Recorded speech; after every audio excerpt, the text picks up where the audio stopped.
The temperature drops to 40 degrees. Your breath forms ice crystals before hitting the ground. A massive woolly mammoth trumpets in the distance, while saber-toothed cats prowl through frozen forests. This isn't some fantasy world. This was Earth 20,000 years ago during the last glacial maximum. Our ancestors didn't just survive this frozen hellscape, they thrived in it. But could you? What if I told you that your morning coffee habit, your inability to start a fire without matches, and your dependence on GPS would probably get you killed within the first week? The Ice Age wasn't just cold. It was a completely alien world where every single day was a battle for survival. From hunting megafauna with primitive weapons, to finding shelter in a landscape that could freeze you solid in minutes, early humans faced challenges that would make our toughest survival shows look like luxury vacations. Subscribe to Weird Histories and comment your favorite historical survival topic. We read every single one. 20,000 years ago, Earth was a completely different planet. While you're worried about your phone battery dying, our ancestors were dealing with ice sheets that stretched for thousands of miles and were over a mile thick. The Laurentide ice sheet alone covered most of Canada and extended down into what we now call the northern United States. These weren't just frozen lakes or seasonal snow. We're talking about permanent ice formations that had been building for tens of thousands of years. The global average temperature was about 12 degrees Fahrenheit colder than today. That might not sound like much, but it's the difference between New York City having palm trees and being buried under a glacier. Sea levels were 400 feet lower because so much water was locked up in ice. Britain was connected to Europe by a land bridge. You could walk from Asia to North America, across what we now call the Bering Strait. The familiar world map, simply didn't exist. But here's what really matters for your survival chances. The weather wasn't just cold. It was violently unpredictable. Temperature swings of 20-30 degrees could happen within hours. A relatively mild winter day could suddenly turn deadly when polar winds slammed into you with hurricane force, dropping the temperature to levels that would freeze exposed skin in minutes. The atmospheric patterns were chaotic because massive ice sheets created their own weather systems, generating storms that would make modern blizzards look like light snowfall. You wouldn't be sharing this world with deer and rabbits either. The Ice Age was the era of megafauna, massive animals that would dwarf anything in today's world. Woolly mammoths weighing up to 6 tons roamed in herds across the steppes. Saber-toothed cats weren't house cats with big teeth. Species, like Smilodon fatalis, weighed up to 600 pounds and could take down prey several times their size with those iconic 7-inch canine teeth. Cave lions were 25% larger than modern African lions and perfectly adapted for hunting in cold conditions. Giant short-faced bears stood 12 feet tall on their hind legs and could run 40 miles per hour. These predators had evolved specifically to hunt the megafauna, but they wouldn't hesitate to add humans to their menu. Your first decision, where to try surviving, would probably seal your fate. Stay too far north, near the ice sheets, and you'd face constant sub-zero temperatures, with virtually no food sources. The landscape near glaciers was scoured clean by ice and wind. Even if you found shelter, the cold would penetrate everything. Your body would burn through calories just trying to maintain core temperature, and there wouldn't be enough food to sustain that metabolic demand. Head to the warmer southern regions, and you'd encounter different problems. These areas had more resources, but they were also more densely populated by both animals and competing human groups. The food sources that did exist would be heavily contested. You'd need to know which plants were edible, which were poisonous, and which were only edible at certain times of year. Without this knowledge, you'd either starve or poison yourself within weeks. The middle latitudes, what we might call the Goldilocks zone, offered the best combination of resources and survivability, but they came with their own challenges. These were the Mammoth steppes, vast grasslands that supported enormous herds of herbivores. The good news, plenty of potential food. The bad news, you'd be competing with every predator on the continent, plus other human groups who had already established territories and wouldn't welcome newcomers. Even the rivers presented impossible choices. Follow them for water access, and you'd be walking into territories claimed by every animal that also needed water. Avoid them, and you'd die of dehydration within days. The rivers themselves were death traps. Ice could give way without warning, plunging you into water so cold that you'd lose consciousness within minutes. Your modern instincts would betray you at every turn. The GPS coordinates burned into your brain are useless when the landscape has been scraped clean by glaciers and rebuilt by ice. In modern survival situations, experts say you can survive 3 minutes without air, 3 days without water, and 3 weeks without food. In the Ice Age, you'd be lucky to survive 3 hours without proper shelter. When the temperature drops to 20 degrees with wind chill factors pushing it even lower, your body starts shutting down non-essential functions within the first hour. Your fingers and toes would lose dexterity, making it impossible to perform the fine motor skills needed to build shelter, start fires, or even untie knots. Hypothermia doesn't just make you cold, it makes you stupid. As your core temperature drops, your brain function deteriorates rapidly. You start making irrational decisions, like removing clothing when you should be adding layers, or abandoning shelter building to wander aimlessly. Ice Age humans understood this deadly progression, which is why they always had backup plans and never traveled without portable shelter materials. Your modern clothing would be worse than useless. Cotton kills in cold weather because it loses all insulating properties when wet, and everything gets wet in Ice Age conditions from snow, sleet, and your own perspiration. Those waterproof synthetic jackets that work great for weekend camping trips would become frozen shells that crack and tear in extreme cold. Even modern winter gear is designed for conditions where you can retreat to heated buildings, not for surviving in a world where warm shelter simply doesn't exist.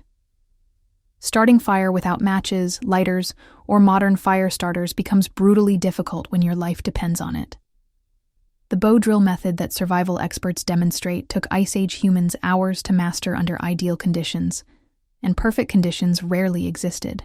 Try creating friction fire when your hands are numb from cold, when all available wood is damp from snow, or when wind keeps extinguishing your carefully nursed ember.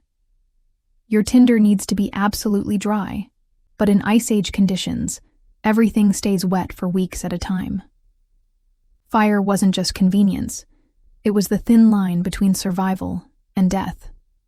Without fire, you couldn't cook meat properly, warm your shelter, keep predators at bay, or signal other humans.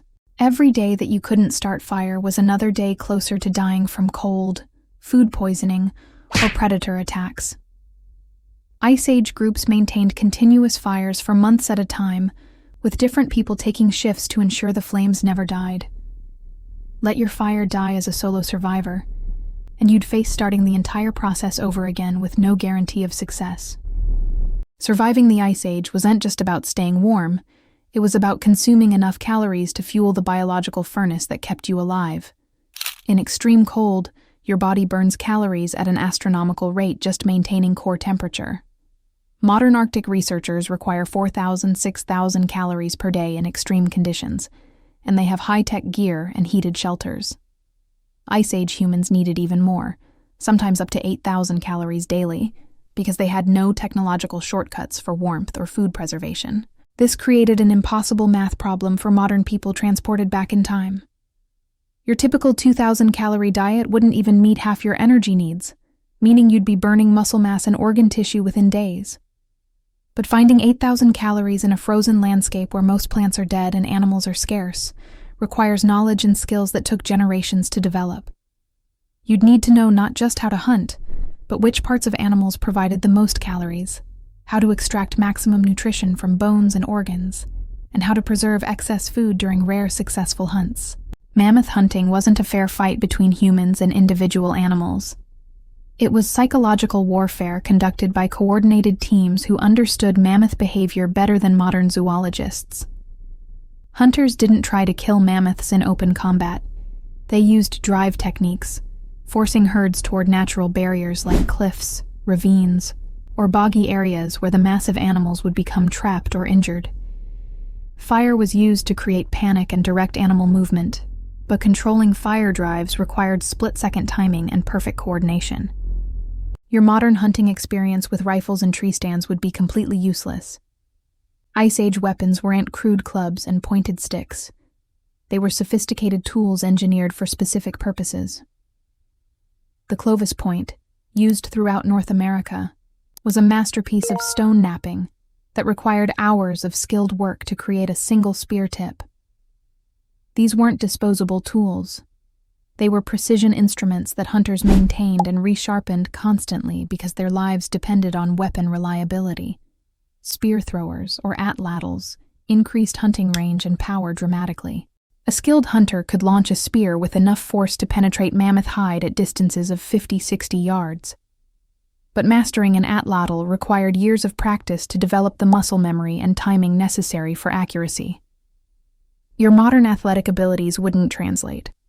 The throwing motion uses muscles and coordination patterns that modern people never develop. Even if you understood the physics, your first 100 throws would probably miss targets at 10 yards. Stone tool manufacture wasn't primitive technology. It was precision engineering that required years of training and understanding of material properties that modern engineers study in universities.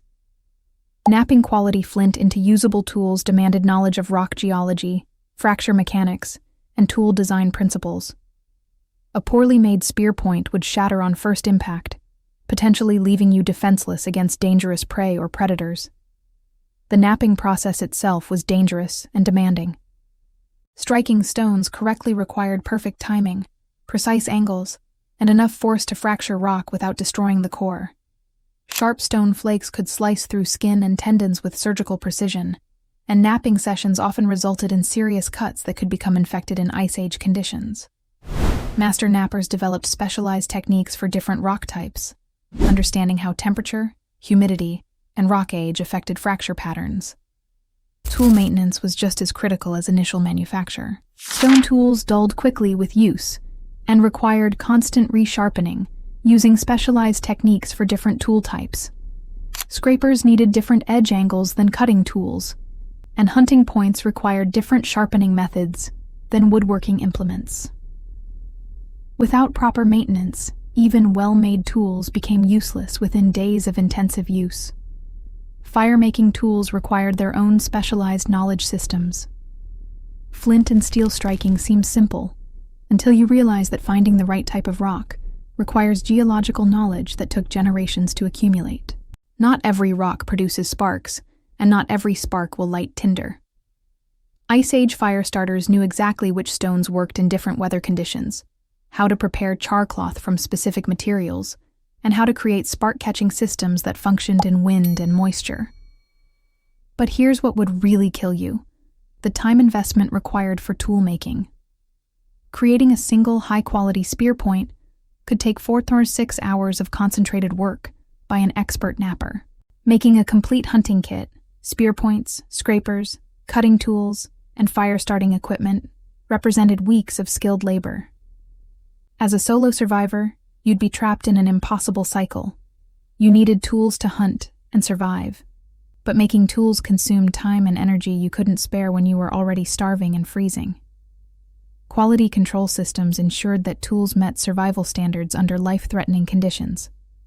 Ice Age toolmakers developed testing procedures for different tool types, methods for evaluating sharpness, durability, and reliability before tools were needed in critical situations.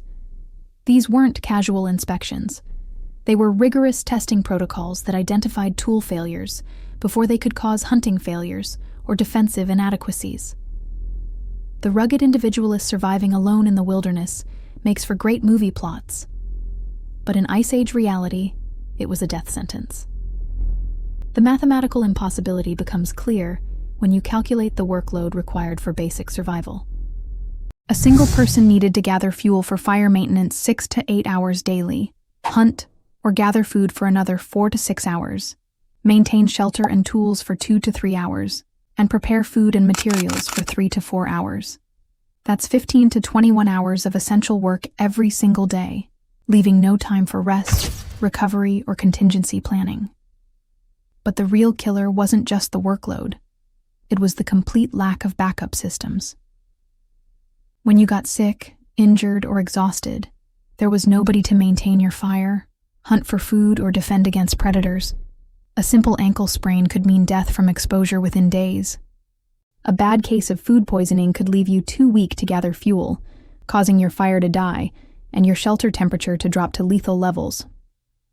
Ice Age survival groups weren't random collections of individuals. They were carefully structured social organizations with complex rules, hierarchies, and responsibilities. Group size mattered critically. Too small, and you lacked essential skills and backup systems.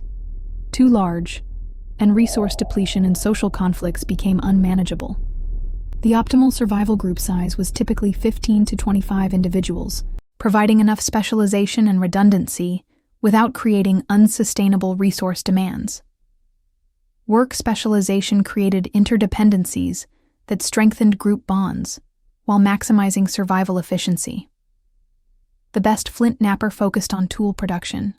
The most skilled hunter concentrated on food procurement, and the most experienced healer handled medical emergencies. But specialization also created vulnerabilities. Losing a key specialist could cripple group capabilities in critical areas. Successful groups cross-trained multiple individuals in essential skills while maintaining specialization for maximum efficiency. Resource-sharing protocols prevented hoarding behaviors that could destroy group cohesion during critical periods. These weren't just informal agreements. They were sophisticated social technologies that balanced individual family needs against group survival requirements. Sharing rules covered different types of resources, food, tools, materials, and labor, with different protocols for abundance and scarcity periods. Violations of sharing agreements could result in exile, which was effectively a death sentence. Knowledge preservation systems ensured that critical survival information survived individual deaths and injuries. Ice Age groups couldn't afford to lose essential knowledge when individuals died from accidents, illness, or predator attacks. They developed formal teaching systems, storytelling traditions, and apprenticeship programs that transferred knowledge across generations.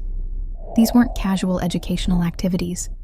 They were survival technologies that preserved the accumulated wisdom necessary for group continuation. Your individual survival skills, no matter how impressive, would be meaningless without the social connections and group memberships that made survival possible in the first place. The lone wolf might look heroic, but in Ice Age reality, the lone wolf was just another piece of frozen meat waiting for scavengers to find it. So how long would you last in the Ice Age? If we're being brutally honest, most of us wouldn't survive the first week. The comfortable illusions we maintain about our resilience and self-sufficiency would shatter faster than exposed skin in a 40-degree far wind. We've become so dependent on technology, infrastructure, and specialized systems that we've lost touch with the fundamental skills that kept our species alive for hundreds of thousands of years. The Ice Age wasn't just a colder version of today's world. It was an alien planet where everything we take for granted simply didn't exist. No grocery stores, no hospitals, no weather forecasts, no GPS, no emergency services. Just you, the elements, and the daily reality that every decision could be your last. Our ancestors didn't survive through luck or accident. They developed sophisticated technologies, social systems, and knowledge networks that rival anything we've created today. But here's what's truly humbling. Ice Age humans weren't superhuman. They were people just like us, with the same basic intelligence and physical capabilities. What they had that we lack was generations of accumulated survival knowledge, social cooperation systems that actually worked under extreme stress, and the psychological toughness that comes from facing real life or death situations every single day. They understood that survival wasn't about individual heroics. It was about community cooperation, shared knowledge, and mutual dependence. The technologies that kept Ice Age humans alive weren't primitive. They were perfectly adapted solutions to specific survival challenges. Their stone tools were precision instruments. Their shelters were engineering marvels. Their hunting strategies showed sophisticated understanding of animal behavior and group psychology. Their social systems balanced individual needs with group survival in ways that modern societies still struggle to achieve. Maybe the real question isn't how long you'd survive in the Ice Age, but what you can learn from people who thrived in conditions that would kill most of us within days. In a world where we're increasingly isolated, dependent on fragile systems, and disconnected from basic survival skills. Maybe it's time to remember that human beings are capable of incredible resilience when they work together and prepare properly for the challenges they face. Our ancestors survived the Ice Age not because they were tougher than us, but because they understood something we've forgotten. In the face of existential challenges, individual survival depends entirely on collective cooperation. They knew that sharing knowledge, resources, and responsibilities wasn't just nice. It was the only thing standing between them and extinction in a world that was actively trying to kill them every single day. What survival skills do you think would be most important if you were suddenly transported back to the Ice Age? Could you start a fire without matches? Build shelter that would actually keep you alive in 20-degree weather? Work as part of a team when everyone's lives depended on perfect cooperation? These aren't just hypothetical questions. Climate change, natural disasters, and social disruptions remind us that the comfortable modern world isn't guaranteed to last forever. The skills and social cooperation that kept our ancestors alive through the Ice Age might be more relevant to our future than we'd like to admit. Think about your own community and social connections. If modern conveniences disappeared tomorrow, who would you turn to? What skills do you bring to the table? How well do you really know your neighbors? Our Ice Age ancestors survived because they built strong social networks and maintained essential skills even when they weren't immediately needed. What historical survival topic would you like us to explore next? Medieval siege warfare? Surviving the Black Death? Life aboard exploration ships? The frontier experience? Drop your suggestions in the comments below. We read every single one and use your ideas for future episodes. If you enjoyed this journey back to the Ice Age, subscribe to Weird Histories for more deep dives into how ordinary people survived extraordinary challenges throughout history. Hit that notification bell so you never miss our latest explorations into the fascinating, terrifying, and inspiring stories of human survival against impossible odds. Remember, you're tougher than you think, but you're not nearly as tough as you'd need to be without the people around you. Our ancestors knew this. Maybe it's time we remembered it too.